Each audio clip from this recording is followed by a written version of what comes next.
বাংলাদেশের ক্রিকেট ইতিহাসে সবচেয়ে গতিতম পেসার এখন নাহিদ রানা। পাকিস্তানের বিপক্ষে সর্বশেষ সিরিজ বল হাতে আগুন ঝরিয়েছেন চাঁপাইনবাবগঞ্জের এই পেসার। ভারত সিরিজকে সামনে রেখে বর্তমানে রানা নিয়মিত অনুশীলনে ঘাম ঝরাচ্ছেন। তারই এক ফাঁকে 152 কিলোমিটার গতির বল করার অভিজ্ঞতা জানিয়েছেন তিনি। গতকাল মঙ্গলবার বিসিবির এক ভিডিও বার্তায় নাহিদ বলেন, সত্যি কথা বলতে কাউকে অনুসরণ করা হয় না।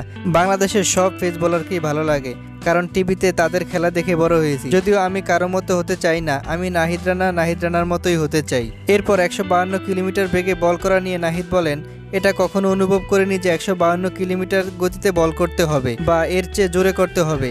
একটা জিনিস মাথায় ছিল, দল আমাকে যে পরিকল্পনা দিয়েছে সেই পরিকল্পনা অনুযায়ী বল করেছি, আবার আমার নিজের পরিকল্পনা অনুযায়ীও বল করেছি। পেস জিনিসটা বলে কয়ে করা যায় না, ছন্দের উপর নির্ভর করে কখন দেখব হয়ে গেছে। ভারত সিরিজ নিয়ে রানার প্রত্যাশা, অবশ্যই ভারত অনেক ভালো দল, তবে দুই দলের মধ্যে ক্রিকেটে যারা ভালো খেলবে তারাই জিতবে। ম্যাচের মধ্যে দেখা যাবে সেটা। অবশ্যই একটা লক্ষ্য আছে, দলকে আমার সেরাটা দেওয়া এখনও বাকি আছে, ইনশাআল্লাহ সেটাই চেষ্টা করব।